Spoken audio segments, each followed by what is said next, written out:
You guys are now changing your name, or at least adding Sony to the Crackle name. That's Give right. me a sense as to what that means for the service. Sure. About a year or so ago, we added a Sony network attribution to all of our channels around the world to show sort of that we're part of this much larger family and this wonderful company that knows how to mix technology and art. And so we're just taking that next step right now.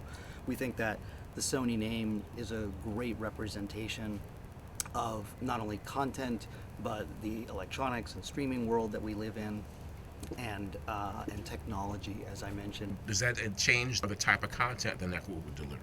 We've been very focused for a while on a specific audience, and we program to that audience. And that audience we call connectors. It's the intersection between game console users and streamers.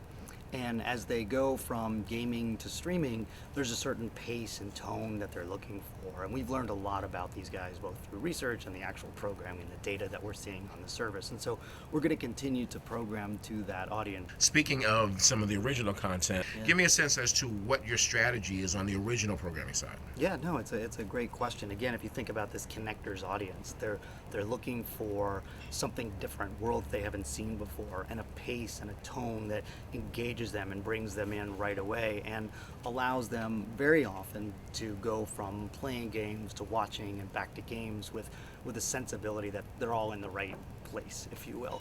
And it has to fit well with the other content that we're licensing on the platform, the movies and the TV shows that we license. And so when we pick shows like The Oath, or bringing back Snatch as an example, or Startup is one of the other big series on our service, there's this common thread through all of them that really speaks to this connectors audience and demographic.